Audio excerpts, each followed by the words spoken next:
The last house 2026 தான் release ஆயிருக்கு. ரொம்பவே வித்தியாசமான ஒரு கதை.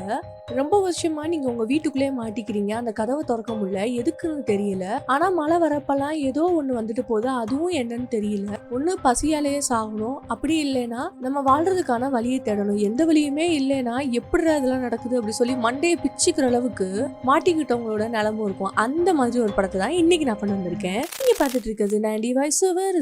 சேனலை சப்ஸ்கிரைப் பண்ணாதவங்க சப்ஸ்கிரைப் பண்ணிக்கோங்க. கீழே இருக்க பெல் ஐக்கானை கிளிக் பண்ணிக்கோங்க. இப்போ வாங்க நம்ம வீடியோக்குள்ள போலாம். படத்தோட ஸ்டார்டிங்ல ஒருத்தரை காமிக்கிறாங்களே, இவர் தான் அப்பா.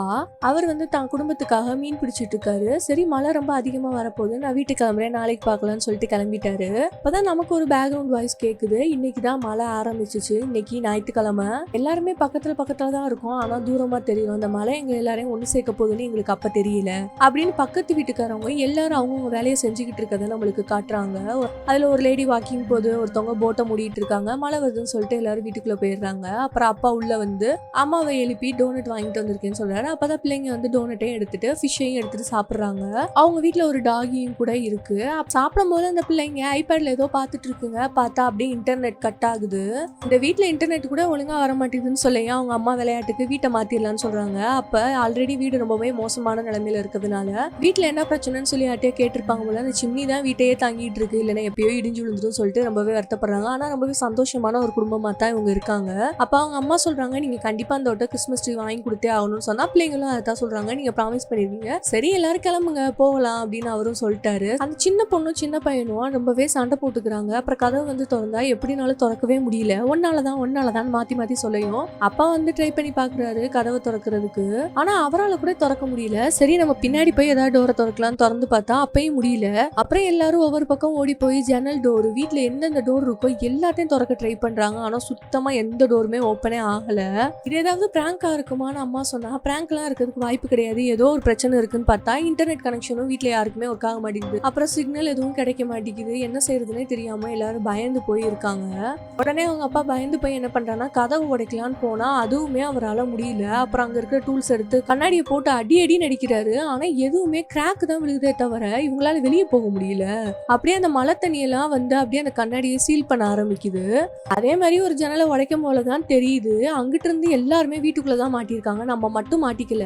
அதனால ஒவ்வொரு மாதிரி சிக்னல் கொடுத்து பேசிக்கிறாங்க. அப்படியே அப்பதான் அந்த ஜாக்கிங் போன பொண்ணு திரும்பி வரா. யாரோ வராங்க, கண்டிப்பா ஹெல்ப் பண்ணுவாங்க, ஹெல்ப்னு கத்துறாங்க. ஆனா அவளுக்கு கேட்கல. அவ வீட்டை போய் பார்த்தா கூட இவளால கூட உள்ள போக முடியல, கத்திக்கிட்டே இருக்கா, வாய்ப்பே இல்ல அப்படிங்கிற மாதிரி ஆயிருச்சு.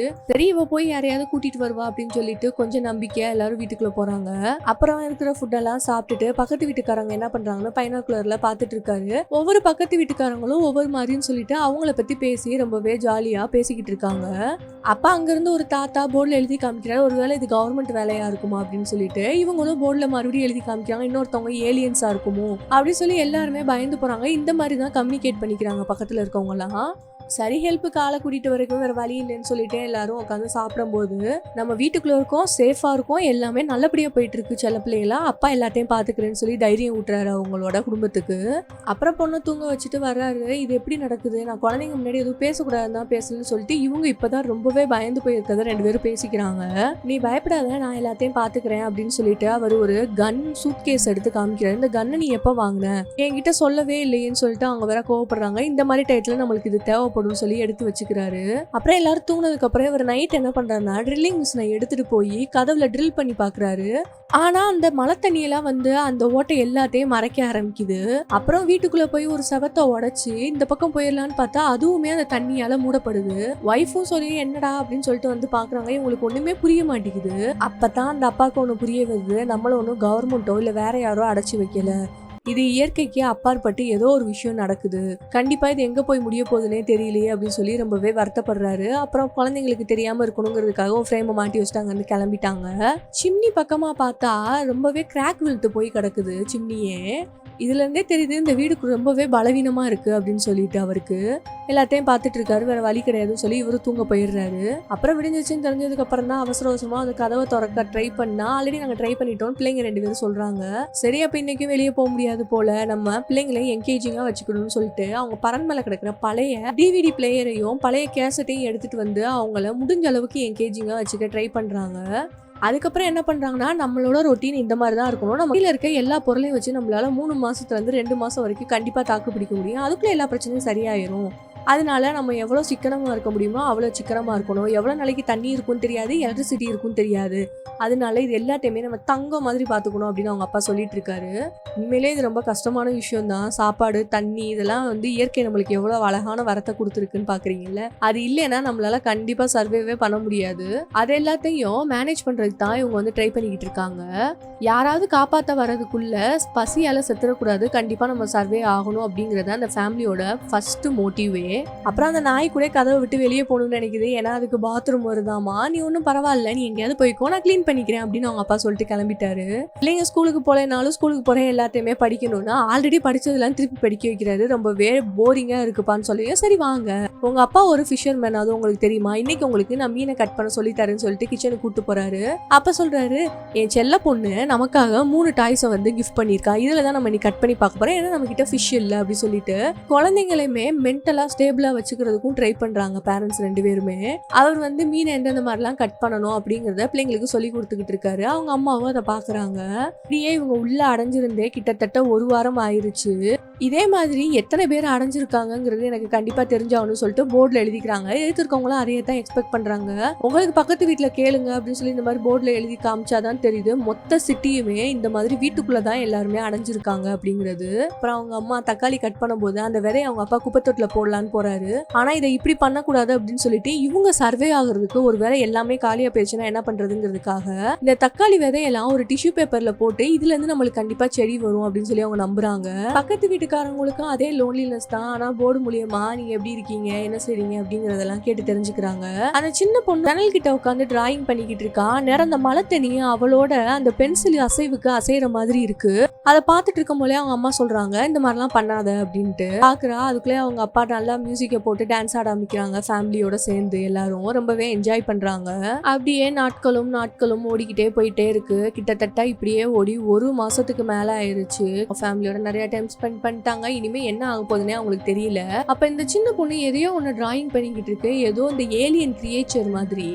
அவங்க அண்ணன் கேட்டா, அண்ணே நான் அதை பார்த்தேன் அப்படின்னு சொல்றா. ஜன்னல் வெளியா பார்த்தா அந்த கிரியேச்சர் இவங்க கண்ணுக்கு தெரியற மாதிரி இருக்கு. அதெல்லாம் ஒன்னும் இருக்காதுன்னு சொல்லிட்டு அண்ணன் தங்கச்சி கூட்டு கீழே வந்துடுறாரு. அப்புறம் சாப்பிட்ற இடத்துல பார்த்தா வெறும் சாலட் தான் இருக்கு. அது எதுவுமே அவங்களுக்கு பத்த மாட்டேங்குது. பொண்ணு எனக்கு இதெல்லாம் வேண்டாம், இன்னும் வேற ஏதாவது வேணும் அப்படின்னு சொல்லி கேக்குறா. அப்ப என்ன சொல்றானா, நான் வந்து ஜன்னல் வெளியா பார்த்தேன், அந்த கிரியேச்சர் வந்து முதல்ல ரொம்ப அமைதியா இருக்கும்பா, இப்பெல்லாம் ரொம்பவே மோசமா இருக்கு அப்படின்னு சொன்னா யாருமே நம்ப மாட்டேங்கிறாங்க. நம்ம வீட்டுக்குள்ளேயே இருக்கனால இந்த மாதிரி இமேஜினேஷன்லாம் வர்றது நார்மல் தாமா அப்படின்னு சொல்லிட்டு அந்த சின்ன பொண்ணு சொல்றத கன்சிடரே பண்ணல. இவங்க குழந்தைங்க இந்த மாதிரி சாப்பிடறதுக்கு பத்தலன்னு சொல்லியும் அம்மாவோட மனசு கொஞ்சம் கூட கேட்காம அவங்களுக்காக குக்கீஸ் செஞ்சு வச்சிருக்கேன்னு சொல்லிட்டு இருக்கிறதுல வச்சு செஞ்சு கொடுக்குறாங்க. அதையுமே ரொம்ப சந்தோஷமா சாப்பிட்டுக்கிறாங்க. அப்புறம் குழந்தைங்களை தூங்க வச்சுட்டு இவங்க 2 பேரும் ரொம்பவே டைம் ஸ்பெண்ட் பண்றாங்க. வேற வழியே இல்லை, நம்ம இதெல்லாம் சமாளிச்சுதான் ஆகணும், நான் இருக்கிற வரைக்கும் எல்லாம் நல்லபடியா நடக்கணும் அவங்க அப்பா சொல்றாரு. அப்புறம் அவங்க 2 பேரும் சேர்ந்து டிவி பாக்குறாங்க. அப்புறம் ஒரு இடத்துல போய் நல்லா படுத்து, நீ என் கூட இப்படியே இருக்கிறது எனக்கு நல்லா இருக்குன்னு சொல்லி அவங்க அம்மா சொல்லியும் அவங்க 2 பேரும் ஹாப்பியா இருக்காங்க இப்ப. அப்புறம் கிறிஸ்மஸ் வருது போல இருக்கிற அரை ஆப்பில கூட கிஃப்ட் பண்றாங்க. அதுக்கப்புறம் அவங்களுக்கு தேவையான பொருள்லாம் வீட்டுல இருக்கிறத வச்சு கிஃப்ட் பண்ணிக்கிறாங்க போல. அங்க ஒரு பியானோ இருக்கு, இதை கூட ட்ரை பண்ணி பாருங்கன்னு சொன்னா குழந்தைங்க இப்பயே வந்து ரொம்பவே ட்ரெயின் ஆக ஆரம்பிச்சிருச்சு மைண்ட் எல்லாம். அப்பதான் பையன் வந்து அம்மாவுக்கு ஒரு கிஃப்ட் கொடுக்குறான். என்னன்னு பார்த்தா தான் தெரியுது, இவங்க வளர்த்து வச்ச அந்த தக்காளி செடியில இருந்து ஒரு சின்ன தக்காளி வந்திருக்கு. அதை பார்த்து இவங்க ரொம்பவே சந்தோஷப்படுறாங்க. அப்ப ஜன்னல் வெளியா பார்க்கும் போல எதிர்த்து ஒரு பாட்டி இருந்திருப்பாங்க. அவங்க அப்படியே வந்து அந்த இடத்துல மயங்கி விழுகிறாங்க. அதை பார்த்து பொண்ணு ரொம்பவே பயந்து போறா. ஏன்னா வயசானவங்களுக்கு மெடிசன் இல்ல, ஃபுட் இல்லைன்னு சொல்லி அப்படியே இறக்க ஆரம்பிக்கிறாங்க போல. இது தெரிஞ்சு குழந்தைங்களை கூட்டிட்டு வேற ஒரு இடத்துக்கு வந்துடுறாங்க. அவங்களுக்கு ஒன்றும் ஆகாதுலன்னு கேட்டா அதெல்லாம் இல்லம்மா, அவங்க கண்டிப்பா இறந்துருவாங்கன்னு சொல்லியும் நம்மளும் இப்படியே ஆயிடுவோமான்னு சொல்லி ஒரு பயம் ஏற்படுது. அப்ப என்னன்னு பார்த்தா அந்த நாய்க்கு கூட கொடுக்குற மாத்திரை தீர்ந்து போச்சு. இதுக்கு மேல என்ன செய்யறதுன்னு தெரியாம அவருக்குமே ஒரு விதமான பதட்டம் தான். அப்ப நைட்டு தூக்கம் வரலன்னு சொல்லிட்டு பொண்ணு வந்து மலையே மலையே போய் வீடு அப்படின்னு சொல்லிட்டு சின்ன குழந்தை அழகா பாட்டு பாடிட்டு அவ டாய்ஸ் எல்லாம் எடுத்து வச்சுக்கிட்டு இருக்கா. திடீர்னு பார்த்தா யாரோ ஜன்னல் கிட்ட வந்து ஹெல்ப்னு கத்துறாங்க. என்னன்னு பார்த்தா அந்த வாக்கிங் போயிட்டு வந்தாலும் அந்த பொண்ணு இத்தனை நாள் சர்வே ஆயிருக்கா போல. அவ என்னை எப்படியாவது வீட்டுக்குள்ள விடுங்க அப்படின்னு சொல்லியா அவ அம்மா அப்பான்னு சொல்லி கத்திக்கிட்டு வேமா ஓடுறா. அப்புறம் அவங்களும் வந்து பாக்குறாங்க. அந்த பொண்ணு என்ன சொல்றான்னா, எல்லாமே முடிஞ்சு போச்சு, யாரும் உதவி பண்ண வர மாட்டாங்க, உங்களை நீங்களே காப்பாத்திக்கோங்க, போய் ஒளிஞ்சுக்கோங்க சொல்லி ஏதோ ஒரு கிரியேச்சர் வந்து அப்படியே அவங்களை இழுத்துட்டு போகுது. என்னங்கிறது அவங்களுக்கே தெரியல. இப்ப டக்குன்னு பார்த்தா ஒரு பெரிய ஒரு வெளிச்சம் அப்படியே அப்படியே வந்து அந்த இடத்துல மறைஞ்சு போகுது. அப்பதான் அவங்க வந்து பொண்ணு வரைஞ்சி வச்சதை எடுத்து பாக்குறாங்க. அந்த கிரியேச்சர் இந்த பொண்ணு பார்த்ததுனால அதை வரைஞ்சி வச்சிருந்திருப்பா போல. இப்பதான் உங்களுக்கு ஒரு விஷயம் தெரிய வருது. நார்மலான கிரியேச்சர் நம்மளை வந்து இங்க வந்து அடைச்சு வைக்கல, இது ரொம்பவே வித்தியாசமா இருக்கு அப்படின்னு. பார்த்தா அந்த பாட்டி அப்படியே இறந்தே போயிருப்பாங்க போல. இதை வந்து அவங்க அப்பா பார்த்துட்டு இருக்காரு. அப்ப குழந்தைங்க வரையும் மறுபடியும் எக்ஸசைஸ் பண்ணலாம், ஏதாவது உருப்படியா பண்ணுங்கன்னு சொல்லி அனுப்பி வச்சிடறாரு. அப்புறம் அந்த பொண்ணு வந்து ஏதோ ஒரு கிளாத்தை போட்டு இந்த ஜிம்னாஸ்டிக் மாதிரி ஒண்ணு பண்ணிக்கிட்டு இருக்கு. அந்நேரம் பார்த்தா அவங்க வீட்டுல விரிசல் விழுந்து அவங்க வீட்டு சிம்னில இருந்து மேல அடைச்சிருந்தா ஒரு கம்பி வந்து கீழே விழுகுது. இப்ப வந்து மேல வரைக்கும் தெரியுது அப்படின்னு சொல்லி உங்களுக்கு ஒரு ஹோப் வருது, அது வழியா ஏதாவது கிடைக்குமா அப்படின்னு சொல்லி பாக்குறாங்க. அப்ப பொண்ணு என்ன சொல்றான்னா, நம்மளால இது வழியா மேல போக முடியும்ல அப்படின்னு சொல்றா. அது முடியும், ஆனா ரொம்பவே சின்னதா இருக்கேன்னு சொல்லி என்னால முடியுமான்னு சொல்லிட்டு ஒரு கயரை கட்டி அப்படியே அந்த பொண்ணை மேல அப்படியே இழுக்கிறாங்க. அந்த பொண்ணு டார்ச் எல்லாம் அடிச்சுட்டு மேல போயிட்டு இருக்கா. எதையும் தொடாதமா அப்படின்னு சொன்னா, ஒன்னே ஒண்ணு மட்டும் நான் பாக்கணும் அப்படின்னு சொல்லிட்டு அவ கையை அப்படியே மேல நீட்டா அவளால வெளியே வந்து கை தெரியுது. இப்ப இவங்களால வெளியே போக முடியும், அந்த கிரியேச்சர் தான் இவங்களை உள்ள அடைச்சு வச்சிருக்கு அப்படின்னு தெரிஞ்சுக்கிறாங்க. அந்த பொண்ணும் பத்திரமா அப்படியே கீழே இறங்கி வந்துடுறா. அப்பதான் அவங்க வீட்டுல இருக்க நாய்க்கு என்னாச்சுன்னு பார்த்தா அது ரொம்பவே உடம்பு முடியாம அப்படியே படுத்து கிடக்கு. அந்த பொண்ணு பக்கத்துல உட்காந்து அழுகுறா. குழந்தைங்களை கூட்டிட்டு போன்னு சொல்லி காதுல சொல்றாரு. அந்த நாய் ரொம்பவே வழியில கஷ்டப்படக்கூடாதுன்னு சொல்லி கன்னை வச்சு ஷூட் பண்ணி அதை கொலை பண்ணிடுறாரு. இவருக்கும் அது ரொம்பவே கஷ்டமா இருக்கு. அதுக்கப்புறம் ஒரு பிளான் பண்றாரு, அந்த நாயை கட் பண்ணி நம்மளுக்கான மீட்டா வச்சுக்கலாம் அப்படின்னு சொல்லிட்டு. ஏன்னா வேற வழி இல்லையே, சர்வே பண்ணி தானே ஆகணும். அம்மா என்ன சொல்றாங்கன்னா, என்னனாலும் பண்ணுங்க, எனக்கிட்டே இது கொண்டு வராதிங்க அப்படின்னு சொல்லிட்டு குழந்தைங்க கூட போயிடுறாங்க. அவரும் அந்த டாகை கட் பண்ணி ஃப்ரீசர்ல ஸ்டோர் பண்றாரு. வெளியே பார்த்தா இன்னொரு டாகி இருக்கு. இவர் என்ன பண்றாருன்னா, அந்த டாகியோட வேஸ்ட்டை வீட்டுக்குள்ளே வச்சிருக்க முடியாதுன்னு சொல்லிட்டு அந்த சிம்னி வெளியே அந்த கயர் அப்படியே இழுத்து அந்த டாகி கிட்ட போய் விழுகிற மாதிரி போட்டுறாரு. அதுவும் அதை எடுக்க ட்ரை பண்ணுது. அப்புறம் எதையோ பார்த்துட்டு பயந்து அங்க இருந்து ஓடிடுது.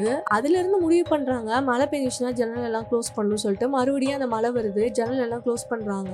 அந்த சின்ன பொண்ணு வந்து நான் வந்து செடியை எடுக்க போறேன்னு சொல்லிட்டு பக்கத்துல போறா. பார்த்தா அந்த கிரியேச்சர் சத்தம் அங்க கேக்குது. ஃபேமிலி எல்லாம் ஒளிஞ்சிருக்காங்க. இப்ப வரைக்கும் அந்த கிரியேச்சரை நம்ம இன்னும் ஃபுல்லா பார்க்கவே இல்லை. அது அப்படியே விண்டோ சைஸுக்கு பெருசா அது ஷேடோ மட்டும் தெரியுது. இப்படியே கடந்து கிட்டத்தட்ட 3 மாசம் இப்ப கடந்து போயிருச்சு. இவங்க அந்த வீட்டுக்குள்ளேயே சர்வே ஆயிட்டு இருக்காங்க. அப்பா அவங்க சாப்பிட்டுட்டு இருக்கும் போல அந்த சாப்பாடே பத்தல போல. ஏன்னா ரொம்பவே கம்மியான அளவுல தான் சாப்பிட்டுட்டு இருக்காங்க. அப்பா அவர் சாப்பாடை கொடுத்தா கூட, இன்னைக்கு ஒரு நாள் நைட்டு மட்டும் எனக்கு திருப்தியா சாப்பாடு கொடுங்கன்னு சொல்லி பொண்ணு கேட்டு அந்த இடத்துல இருக்க கபோர்டெல்லாம் திறந்து பார்க்கலான்னு போனா உள்ள எதுவுமே இல்லை. அவங்க அப்பா சரி விடு, பிள்ளைங்க எல்லாத்தையும் பார்க்கணும், என்ன நீ பார்க்கணுமா அப்படின்னு சொல்லிட்டு எல்லாத்தையும் திறந்து காமிக்கிறாங்க. அவங்க கிட்ட இருந்த எல்லா ஃபுட் ஐட்டமுமே இப்போ காலி ஆயிருச்சு.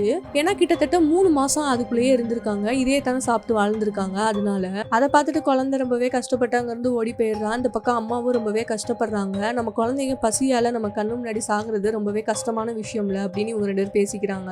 நான் அப்படிலாம் விட்டுற மாட்டேன், நான் இருக்கிற வரைக்கும் உங்க எல்லாருமே கண்டிப்பா நான் காப்பாத்துவேன் அப்படின்னு சொல்றாரு. அப்ப இந்த பையன் என்ன பண்றான்னா, ஃபிஷ் டேங்க்ல இருக்க ஃபிஷ்ஷை கட் பண்ணி எட்டு வந்து நம்ம சமைச்சு சாப்பிடலாமான்னு கேட்டா ஃபேமிலியே சேர்ந்து உட்காந்து அழுதுட்டு இருக்காங்க. அப்பதான் இந்த பக்கம் பார்த்தா அந்த நாய் அந்த வேஸ்ட்டை வந்து சாப்பிடாம இருந்திருக்கும்ல, இப்ப அதை வந்து சாப்பிட ட்ரை பண்ணி இருந்திருக்கும். அந்த நாய் அதை சாப்பிட்டுட்டு போனோன்னே இவங்களுக்கு ஒரு யோசனை, நம்ம ஏன் வெளியே இருக்க மிருகங்களை ஹண்ட் பண்ணி சாப்பிடக்கூடாதுன்னு சொல்லிட்டு அதனால அதுக்கேற்ற மாதிரி ஒரு கூண்டை ரெடி பண்றாரு. இந்த நாயோட இறைச்சி வச்சுதான் அதை பிடிக்கலாம்னு சொல்லிட்டு பார்த்தா அதை சாப்பிட்டுட்டு அங்க இருந்து ஓடி போயிருது. அதுக்கப்புறம் அதை விட பெஸ்டான்னு சொல்லி அவங்களுக்கு தேவையான அளவுக்கு ஒரு ஹண்டிங் மிஷினை ரெடி பண்ணி கரெக்டா விட்டு அது வழியா ஒரு இதை பிடிக்கலான்னு ட்ரை பண்ணா அது வெயிட் தாங்காம அப்படியே அங்க இருந்து தப்பிச்சு ஓடி போயிருது. ரொம்பவே இவருக்கு டிசப்பாயின்மெண்டா ஆயிருது. அதுக்கப்புறம் அவங்க வந்து சாப்பாடு கொடுக்குறாங்க. இல்ல இது வேண்டாம், குழந்தைங்களுக்கு கொடுன்னு சொன்னா உனக்கு தான் இது தேவைப்படும், உனக்கு இப்ப கிருகிருன்னு வந்துருச்சுன்னு சொல்றாங்க. அதுல ஒரு கேரட் இருக்கு. அதை பார்த்தோன்னே இவருக்கு ஏதோ தோணுது. ஒரு கூண்டை செஞ்சு அந்த கேரட் அதுக்குள்ள வச்சு வெளியே அனுப்புறாரு. அப்பா இது வந்து எப்படி அந்த நரி சாப்பிடும்னு கேட்டா, அது நரிக்கு கிடையாதுப்பா, வேற ஒரு இதுக்கு அப்படின்னு சொல்லி அதை வச்சா கரெக்டா அணில் வந்து அந்த இடத்துல மாட்டுது. அந்த கூண்டும் அப்படியே உள்ள வருது. அந்த அணிலை சமைச்சு அன்னைக்கு அவங்க ரொம்பவே திருப்தியா சாப்பிடுறாங்க. அதுக்கப்புறம் என்ன பண்றாங்கன்னா, வீட்லயே செடி வளர்க்கலாம்னு சொல்லிட்டு அதுக்கான வேலையெல்லாம் பார்க்க ஆரம்பிக்கிறாங்க. இப்படியே அவங்க கிட்ட இருக்கிற செடிகளையும் அவங்க அந்த ஹண்டிங் பண்ற மிஷினை இன்னும் கொஞ்சம் டெவலப் பண்ணி அது மூலியமா வர பறவைகளையோ எலிகளையோ சாப்பிட்டுட்டு அப்படியே இருக்கிறத வச்சு அவங்க வாழ்க்கைய வாழ்ந்துகிட்டு இருக்காங்க. ஏன் நாட்களும் மாசங்களும் ஓடும் அப்படின்னு பார்த்தோம்னா கிட்டத்தட்ட 5 வருஷம் இதே மாதிரி அந்த வீட்டுல அவங்க சர்வே பண்ணி வாழ ஆரம்பிச்சிட்டாங்க. வீட்டை பார்த்தாதான் தெரியுது, தக்காளி செடி சோள செடின்னு அவங்களுக்கு ஏத்த மாதிரி எல்லாத்தையும் விளைவிச்சுதான் இத்தனை வருஷமா இதுல வந்து வாழ்ந்துட்டு இருந்திருக்காங்க. பார்த்தா அந்த சின்ன குழந்தை ரொம்பவே பெரிய பொண்ணா வளர்ந்துட்டான். அந்த பையனும் வளர்ந்துட்டான். அந்த கிரியேச்சர் வரையறது மட்டும் இந்த பொண்ணு விடவே இல்லை. இந்த பொண்ணுக்கு ஒரு நம்பிக்கை, அந்த கிரியேச்சர் ஒன்றும் ரொம்ப ஆபத்தானது கிடையாது அப்படிங்கிற மாதிரி. இந்த இடத்தையே வெளியே பார்த்தோம்னா ஒரு காடாவே மாற ஆரம்பிச்சிருச்சு. கரடிகளும் குருவிகளும் எலிகளும் வாழ்ற ஒரு பெரிய இடமாயிருச்சு. இப்ப இந்த சீனை பார்க்கும்போது எனக்கு என்ன தோணுதுன்னா, ஒரு ஜூக்குள்ள ஒரு மிருகத்தை அடைச்சு நம்ம எப்படி பாக்குறோமோ அதே மாதிரி நிலைமை தான் இப்ப நம்ம மிருகங்களா வெளியே இருக்க விலங்குகள் ரொம்பவே சுதந்திரமாவும் அந்த ஊர்ல வாழ்ற மாதிரி தான் இப்ப நிலைமை இருக்கு. இருக்கு. அவங்க அப்பாவை பார்த்தோம்னா ஏதோ ஆதிவாசி மாதிரி முடியெல்லாம் வெட்டாம இருக்காரு. அவங்க அம்மா தான் வெட்டி விடுறாங்க. பையன் கிட்ட உனக்கு என்னப்பா ஹேர் ஸ்டைல் வேணும்னு கேட்டா அவன் இந்த வாழ்க்கையை வாழ்றது வெறுப்பா நினைக்கிறான். ஏன்னா இத்தனை வருஷம் ஒரே வீட்டுக்குள்ள இருந்தா எந்த அளவுக்கு மோசமா இருக்குங்கிறது நமக்கே தெரியும்ல. அப்ப அவங்க காலையில எந்திரிக்கிறாங்க, பார்த்தா அந்த டோர் ஆட்டோமேட்டிக்கா திறக்கிற மாதிரியும் உங்க வீட்டுல அங்கங்க விரிசல் விடுற மாதிரியும் தெரியுது. அது என்னங்கிறதே இவங்க 2 பேரும் இப்ப பாத்துட்டு இருக்காங்க. உடனே அவங்க அம்மா கிச்சன்ல வந்து அந்த செடியெல்லாம் பார்த்தா அந்த மண் எல்லாம் கரைஞ்சு அடியில போயிட்டு இருக்கு போல. அப்படியே இவங்க வீடு கொஞ்சம் கொஞ்சமா கீழே இறங்குது. அது இவங்களுக்கு தெரியுது. அதை வந்து அவங்க அப்பா கிட்ட சொன்னா அவர் என்ன சொல்றாருன்னா, இதை விட உனக்கு முக்கியமான ஒரு விஷயம் காட்டுறேன், நம்ம இப்ப சேஃபா தான் இருக்கோம் வான்னு சொல்லி கூட்டிட்டு போய் அவர் இத்தனை வருஷமா ஏதாவது ஒன்று உருப்படியா பண்ணணும்னு சொல்லிட்டு அந்த காரை ரெடி பண்ணிருப்பார் போல. இங்க இருந்து ஸ்டார்ட் பண்ற அளவுக்கு தான் அதுல பெட்ரோல் இருக்கு அப்படி சொல்லி அதை நினைச்சு அவர் சந்தோஷப்படுறாரு. அப்ப அந்த பையன் என்ன சொல்றான்னா, இதெல்லாம் வந்து சுத்த டைம் வேஸ்ட், வெளியவே ஓட்ட முடியாத ஒரு கார் எதுக்கு நம்ம ரெடி பண்ணணும், அது 7 வருஷமா அப்படி சொன்னாங்க. 5 வருஷத்துல இருந்து இப்ப 7 வருஷம் ஆயிடுச்சாமா. நம்ம எதுக்கு இதெல்லாம் பண்றோம் அப்படின்னு சொன்னா அவங்க அப்பா ரொம்பவே கோவப்பட்டு, கரண்ட் போயிருச்சு, கேஸ் போயிருச்சு, நம்ம கிட்ட இருக்கிற வாழ்வாதாரம் எத்தனை நாளைக்கு இருக்குங்கிறது கூட நமக்கு தெரியாது, நான் உன்ன மாதிரி சும்மா இல்லாம உருப்படி ஏதாவது பண்றேன்னு சொல்லி பையனை பேசையும் அவன் கோவப்பட்டு அங்க இருந்து போயிடுறான். குழந்தைங்க இந்த மாதிரி ஒரு சூழ்நிலையில வளர்ந்தா என்ன நடக்கும்னே தெரியல அப்படி சொல்லி அம்மா ரொம்பவே ஃபீல் பண்றாங்க. அப்ப அப்பா கிட்ட சொல்றாங்க, நீ இப்பெல்லாம் வந்து எப்படி சர்வே ஆகும் தான் பாக்குற, எங்களை பத்தி நீ யோசிக்க மாட்டேங்கிற, எங்க கிட்ட பேச மாட்டேங்கிற, அதனாலதான் பிள்ளைங்க எப்படி மாறிடுச்சு அப்படின்னு சொல்லி சொன்னா அதுக்கு அவர் வந்துட்டு, நான் உங்களை காப்பாத்துறதுக்காண்டி ட்ரை பண்ணிக்கிட்டு இருக்கேன் அப்படின்னு சொல்றாரு. அவங்க என்னதான் சொன்னாலும் இவன் கேட்குற மாதிரி தெரியல. அதனால தண்ணியை கலெக்ட் பண்றதுக்கான நேரம் வந்துச்சு, அவங்க ரொட்டீனை பாருங்கன்னு சொல்லி வீட்டையே ஏதோ மிலிட்டரி ஆஃபீஸ் மாதிரி நடத்திட்டு இருக்காரு. சரின்னு சொல்லிட்டு விண்டோக்கு எல்லாம் ஸ்கிரீன் போடுறாங்க. அவங்க கிட்ட இருந்து ஒளிஞ்சுக்கிறாங்க போல. பொண்ணை பார்த்து உருப்படியா ஏதாவது பண்ணுன்னு சொல்லி அவளுக்கு ரொம்பவே கோவம் வந்துருது. நான் என்ன உருப்படியா பண்ணலன்னு சொல்லி சண்டை போட ஆரம்பிக்கிறாங்க. அப்ப பையன் என்ன சொல்றான்னா, எத்தனை நாளைக்கு இதே இடத்துல நம்ம ஒளிஞ்சுக்க போறோம்னு பேசிட்டு இருக்கும் போதே அந்த கிரியேச்சர் அப்படியே அவங்க கதவு கிட்ட வந்து நிக்குது. இப்பதான் கொஞ்சமாவது நம்மளுக்கு காட்டுறாங்க. அப்புறம் எல்லாரும் அவசர அவசரமா போய் ஒளிஞ்சுக்கிறாங்க. அந்த கிரியேச்சரால மட்டும்தான் இந்த டோரை திறந்து உள்ள வர முடியுது. அந்த டோரை திறந்து அது மெதுவா உள்ள வந்து யாராவது இருக்காங்களா இல்லையா அப்படிங்கறத செக் பண்ணிக்கிட்டு இருக்கு. இவங்க உயிரை கையில பிடிச்சிட்டு அங்கங்க ஒளிஞ்சுக்கிட்டு இருக்காங்க. பொண்ணு போய் அந்த செடியெல்லாம் வளர்த்ததுக்கு அடியில போய் ஒளிஞ்சுக்கிறா. அது பாக்குறதுக்கு ரொம்பவே வினோதமா ஆக்டோபஸ் பிச்சு போட்ட மாதிரி இருக்கு. அதை பார்த்து இவங்க எல்லாரும் பயந்து போய் நடுங்கிக்கிட்டு இருக்காங்க. ஆனா அது தொடர எல்லா இடமும் அப்படியே உப்பா மாதிரி அங்க இருக்கிற அவங்க செஞ்சு வச்ச எல்லா விஷயத்தையுமே அழிக்க ஆரம்பிக்குது. அப்புறம் அந்த கிரியேச்சர் அங்க யாரும் இல்ல அப்படி சொல்லிட்டு வெளியே போயிருது. ஆனா அந்த பையன் என்ன பண்றானா, அது கரெக்டா வெளியே போன அந்த டோர் ஓப்பன்ல இருக்கு, எப்படியாவது வெளியே போயிடலான்னு போக போறான். அப்ப அவங்க அப்பா கரெக்டா பிடிச்சிருக்காரு, ஏன் என்னை விடல, நானும் அது வெளியே போயிருந்திருப்பேன் அப்படி சொல்லிட்டு ரொம்பவே கத்திக்கிட்டு இருக்கான். அந்த பொண்ணு மேல அதோட தண்ணி ஏதோ பட்டிருந்திருக்கும், அதை வாயில வச்சு இது உப்பு தண்ணிங்கிற மாதிரி சொல்லிட்டு இருக்கா. அப்ப மழை நின்றுச்சு, வெயில் அடிக்குதுன்னு சொல்லி கதவு போய் திறக்கலான்னு ஆசையா போறாங்க. பார்த்தா அதை திறக்க முடியல. இப்பதான் தெரியுது இந்த கிரியேச்சர் தான் நம்மள இத்தனை வருஷமா இந்த இடத்துல பூட்டி வச்சிருக்கு, அது நினைச்சா மட்டும்தான் அதை திறக்க முடியும் அப்படிங்கிறது. அப்ப என்னெல்லாம் இருக்குன்னு சொல்லி அவங்க அப்பா பார்த்துட்டு இருக்காரு. அப்ப பொண்ணு என்ன சொல்றானா, இவங்கெல்லாம் ஒன்னும் ஏலியன்ஸ் கிடையாதுப்பா, ஒருவேளை நீங்க யோசிச்சு பாருங்களேன், 80% மேல நிறைய உயிரினங்கள் இருக்கு, அதை நம்ம இன்னும் ஆராய்ச்சியே பண்ணல, இவங்களால மழையை கண்ட்ரோல் பண்ண முடியும், அப்ப இவங்க என்ன நினைக்கிறாங்கன்னா இது அவங்களோட உலகம்னு நினைக்கிறாங்கப்பா அப்படின்னு சொல்லி அந்த பொண்ணு சொல்றா. இது ஒன்றும் அந்த கிரியேச்சர்ஸோட உலகம் கிடையாது, இது நம்மளோட வீடுமா அப்படின்னு சொல்றாரு.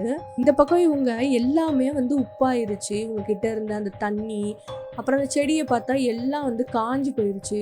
அப்ப அவர் சொல்றாரு, நம்ம மறுபடியும் முதல்ல இருந்து ஆரம்பிக்கணும், எல்லாத்தையுமே வேற வழி கிடையாது, நம்ம சர்வே ஆகிதான் ஆகணும், தண்ணி இல்லாம 3 நாள்ல செத்து போயிருவோம், சாப்பாடு இல்லாம 1 வாரத்துல செத்து போயிருவோம், நம்ம குழந்தைங்களை நம்ம சாவிடணும்னு நினைக்கிறியா அப்படின்னு சொல்லி பேசிக்கிட்டு இருக்காங்க இவங்க 2 பேரும். அந்த பக்கம் டிராப்ல ஏதோ ஒரு அனிமல் மாட்டிருச்சுன்னு சொல்லிட்டு இந்த பொண்ணு போய் பாக்குறா. அவங்க இதெல்லாம் நம்மளால முடியாது அப்படின்னு சொன்னா எல்லாமே சரியாயிரும்னு சொல்லி அவர் தான் சொல்றாரு. இவங்க 2 பேரும் இப்படி சண்டை போட்டுட்டு இருக்கும் போல பார்த்தா அந்த பொண்ணு கையில எடுத்த அந்த கீரிப்பிலே ஏதோ ஒன்று மாதிரி இருக்கு, அது அவன் கையை கடிச்சிட்டு அங்க இருந்து ஓடி போயிருது. சத்தத்தை கேட்டு வேகமா வந்து பாக்குறாங்க. பொண்ணை கடிச்சிருச்சுங்கிற கோவத்துல அப்படியே அந்த விலங்கு கழுத்து அப்படியே திருகி போடுறாரு. அதை பார்த்து ரொம்பவே பொண்ணு கஷ்டப்படுறா. இதெல்லாம் பண்ணாதீங்க, இது என்னாலதான் அப்படி சொல்லிட்டு அழுதுகிட்டே ரூம் கூட்டு போறாங்க. பார்த்தா அது கடிச்சதுனால இந்த பொண்ணுக்கு உடம்பு சரியில்லாம போகுது. அவளுக்கு வந்து இப்ப மருந்து தேவைப்படுது, அது இருந்தா தான் இவங்களால காப்பாற்றவே முடியுங்கிற நிலைமை. இத்தனை நாள் எதுக்காக இருந்தோம், நம்ம குடும்பத்தையும் நம்ம குழந்தையும் காப்பாத்துறதுக்கு தானே, இப்படி குழந்தையே உயிருக்கு போராடிக்கிட்டு இருக்கான்னு சொல்லிட்டு கோவத்துல அந்த கார்ல போய் ஏறி உட்காந்து அந்த கதவை அப்படியே உடைக்கிறதுக்கு ட்ரை பண்றாரு. ஏதோ பைத்தியக்கார மாதிரி நடந்துக்கிறாரு. கண்டிப்பா நம்ம வெளியே போனா தான் மருந்து ஏதாவது கிடைக்கும், நம்ம குழந்தைய காப்பாற்ற முடியும், அதுக்காக நான் என்னனாலும் பண்ணுவேன்னு சொல்லிட்டு அங்க இருக்கிற எல்லா பொருளையும் எடுத்து வீடுல இருக்க ஒவ்வொரு இடத்தையும் எங்க இருக்கு கிராக்கு, அந்த சிம்னில இருக்க மாதிரி வீட்டுக்குள்ள எங்கேயாவது இருக்குன்னு சொல்லிட்டு பைத்தியக்காரத்தனமா நடந்து அங்க இருக்க எல்லாத்தையும் போட்டு உடைக்கிறாரு. அதை பார்த்து ஒய்ஃப் ரொம்பவே பயந்து போய் இதெல்லாம் பண்ணாத, நிப்பாட்டு அப்படின்னு சொல்லிட்டு இருக்காங்க. பொண்ணு சாகிறத வெயிட் பண்ணி பார்க்க சொல்றியா அப்படின்னு சொல்லிட்டு பாத்ரூம் போய் லெட்டினை உடைச்சு என்ன செய்யறாருன்னா அந்த டிரைனேஜ் பைப் இருக்கும்ல அதை வந்து கண்டுபிடிக்கிறாரு. கண்டிப்பா இது வழியா போனோம்னா ஒரு டாக்டரோட வீடு இருக்கும், அங்க டேப்லெட்ஸ் இருக்கும், நம்ம எடுத்து பொண்ணை காப்பாத்திடலாம் அப்படின்னு சொல்லிட்டு இவர் நம்புறாரு. ஆனா அந்த பைப் ரொம்பவே சின்னதா இருக்கு, இவரால போக முடியாதான். உடனே அம்மா என்ன சொல்றாங்கன்னா, கண்டிப்பா என்னால போக முடியும், என் பொண்ணுக்காக நான் நான் கண்டிப்பா பண்ணுவேன் அப்படின்னு சொல்லிட்டு அவங்களுக்கு கேமரா, ஒரு விதமான லைட்டு அதெல்லாம் கொடுத்து உள்ள அப்படியே அனுப்புறாங்க.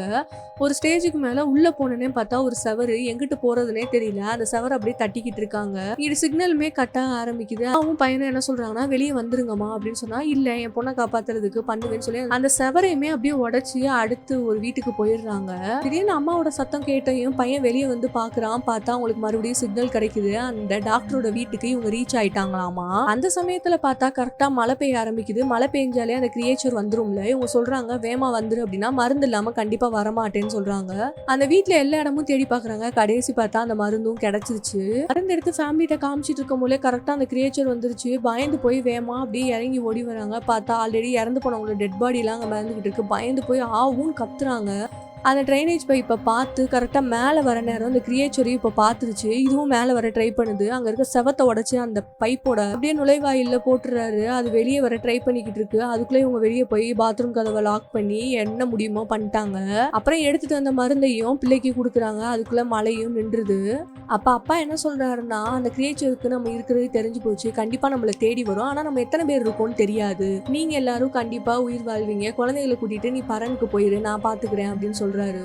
அப்ப பையன் வந்து என்ன சொல்றானா, நம்ம ஒண்ணு இப்ப வாழ்ந்துட்டு இருக்கல, என்னைக்காவது ஒரு நாள் அந்த கிரியேச்சர் நம்மள வந்து கொலை பண்ணிரும். அதுக்குள்ள கண்டிப்பா அது கூட சண்டை போட்டு நம்ம இங்க இருந்து வெளியே போயே ஆகணும்னு சொன்னா அது ரொம்பவே ஆபத்தானது. நம்ம சண்டையெல்லாம் போட முடியாதுன்னு அப்பா சொல்றாரு. பையன் சொல்றதா அம்மாவும் ஒத்துக்குறாங்க. இந்த இடத்துல எதுவுமே கிடையாது, நம்ம ஏதாவது ஒண்ணு ட்ரை பண்ணி தான் ஆகணும், இப்படியே பயந்து வாழ முடியாது அப்படின்றாங்க. சரின்னு சொல்லி ஃபேமிலி எல்லாம் ஒரு முடிவுக்கு வந்துட்டாங்க. இதை தவிர வேற வழி இல்லை அப்படின்னு சொல்லிட்டு அவங்களுக்கு அந்த மிருகத்தை பிடிக்கிறதுக்கான ஒரு ட்ராப்பை வந்து ஃபேமிலியோட சேர்ந்து செட் பண்றாங்க. அப்ப அந்த பொண்ணோட பேக்ரவுண்ட் வாய்ஸ், இன்னைக்குதான் இந்த வீட்டுல நாங்க இருக்க போற கடைசி நாள், எல்லாமே மாறப்போகுது அப்படின்னு சொல்லிட்டு. ஆனா இவங்க நினைச்சதுக்கு அப்படியே ஆப்போசிட்டா ஒரு விஷயம் நடக்குது. அவங்க வீட்டு சைடு எல்லா பக்கத்துல இருந்தும் தண்ணி ரொம்ப அதிகமா பீச்சிக்கிட்டு அடிக்க ஆரம்பிக்குது. இதை வந்து அவங்க எதிர்பார்த்திருக்கவே மாட்டாங்க. எப்படியாவது எல்லாரும் ஒன்னா இருக்கணும்னு சொல்லிட்டு ஒரு கயரை வேற கட்டி ஒருத்தர் அப்படியே ஜாயின் ஆயிக்கிறாங்க. அந்த கிரியேச்சர் அப்படியே அட்டாக் பண்றாங்க. ஒரு ஆள் அப்படியே மாத்தி எப்படியோ கஷ்டப்பட்டு பரன் மேல வரைக்கும் வந்துடுறாங்க. அதை கொலை பண்ணிடலான்னு பார்த்தா அந்த அளவுக்கு அவங்களால முடியல. அதுக்குள்ள பரன் மேலையுமே வந்து தண்ணி வர ஆரம்பிச்சிருச்சு. ஜன்னலை உடைக்க நினைச்சாலும் உடைக்க முடியல. ஒரு கயிறு ஒண்ணு கெட்டி வச்சிருந்திருப்பாங்க, அது இருந்தா தான் நம்மளால ஏதாவது பண்ண முடியும்னு சொல்லிட்டு கடைசி அவங்க கண்ணு முன்னாடியே அந்த கயிறும் வந்து நிக்குது. அதை வச்சு அவங்க ஷூட் பண்ணையும் அப்படியே அந்த கிரியேச்சர் அப்படியே அது ட்ராப்ல மாட்டுது. அதனால அப்படியே ஆழத்துல ஒரு ஓட்டையும் விழுக ஆரம்பிக்குது. தண்ணி எல்லாம் கீழே இறங்க ஆரம்பிக்குது. கதவை திறந்து வெளியே போயிடலான்னு சொல்லிட்டு பார்த்தா முடியவே இல்லை. உடனே அவங்க அப்பா என்ன நினைச்சான்னு தெரியல, கையில ஒரு கத்தி எடுத்துட்டு, இப்ப நீ எங்களை வெளியே விடல அப்படின்னா கண்டிப்பா உன்னை கொலை பண்ணிடுவேன் அப்படின்னு சொல்லும் போல பொண்ணு உடனே என்ன சொல்றானா, அப்பா அதை ஒன்னும் செஞ்சிடாதீங்க, அது ஒன்னும் கெட்ட உயிரினம் கிடையாது அப்படின்னு சொல்லிட்டு சின்ன வயசுலயும் சரி பொண்ணு இப்பயுமே சொல்றா. அது எல்லாத்தையுமே அவர் யோசிச்சு பாக்குறாரு. இந்த வீட்டுல நம்ம எப்படிலாம் சர்வே ஆகணும், இதுக்காக நம்ம என்னென்னலாம் பண்ணோம் அப்படின்னு சொல்லிட்டு கடைசி அவர் கொலை பண்ணிடுவாரு அப்படின்னு சொல்லி பார்த்தோம்னா அவரு அது மேல இறக்கப்பட்டு அதோட கயர் அப்படியே அவுத்து விட்டுறாரு. மிருகமும் இவங்க மேல இறக்கப்பட்டு அந்த வீட்டோட கதவை திறந்து விட்டுருது. இவங்க வெளியே வந்தா அந்த மாதிரி ஒரு 4 கிரியேச்சர் அப்படியே அவங்களை சுத்து போட்டு நிக்குது. இவங்களுக்கு அப்படியே பயம், என்ன செய்யறதுனே தெரியாம உள்ள காப்பாத்தி விட்டாங்கல்ல, அந்த கிரியேச்சர் ஏதோ ஒரு சத்தம் விட்ட உடனே அவங்க எல்லாருமே இவங்களை விட்டு அப்படியே விலகி போறாங்க. அந்த வீடு அப்படியே பெரிய ஒரு பள்ளத்துக்குள்ள அப்படியே அந்த கிரியேச்சரோட அப்படியே உள்ள போயிருச்சு. அப்புறம் பொண்ணு வேமா அங்கிருந்து ஓட ஆரம்பிக்கிறான். எங்கம்மா ஓடுறேன்னு கேட்டா ஒரு வேன் மேல ஏறி நின்று பார்த்தாதான் தெரியுது சுத்தி ஃபுல்லா கடல், யாருமே உயிரோட இல்ல, இந்த ஒரு ஃபேமிலியை தவிர. சரி இங்க இருந்து இதுக்கு மேல நம்ம எதுவும் பண்ண முடியாது, கண்டிப்பா இங்க இருந்து போய் தான் ஆகணும்னு சொல்லிட்டு பக்கத்து வீட்டுல ஃபர்ஸ்ட் ஸ்டார்டிங்ல ஒரு போட்டை வந்து மூடி வச்சிருப்பாங்க. அந்த போட்டை எடுத்துட்டு ஃபேமிலியோட அங்க இருந்து கடல்ல பயணம் பண்ணி வேற ஒரு இடத்துக்கு போக ஆரம்பிக்கிறாங்க. நம்மளுக்கு ஏதாவது ஹோப் கிடைக்குமா அப்படின்னு நினைக்கும் போதுல சிக்னல் ஒண்ணு கிடைக்குது, யாராவது உயிரோட இருக்கீங்களா அப்படின்னு சொல்லிட்டு. அப்படியே அவங்க போக ஆரம்பிக்கிறாங்க. இது அடுத்த பாட்டோட லீடா என்னன்னு தெரியல. சுத்தி ஃபுல்லா கடல், இவங்க எங்க போய் சேர போறாங்க அப்படிங்கறதுல இதுல இருந்து இவங்க சர்வே ஆகுற டே 1 ஆரம்பிக்குது. எண்டிங்கோட தான் இந்த கதை முடிச்சிருக்கு. உங்களுக்கு கண்டிப்பா பிடிச்சிருக்கும்னு சொல்லி நான் நம்புறேன். எப்படி இருந்துச்சு அப்படிங்கறத கீழே கமெண்ட் பண்ணுங்க. Bye guys.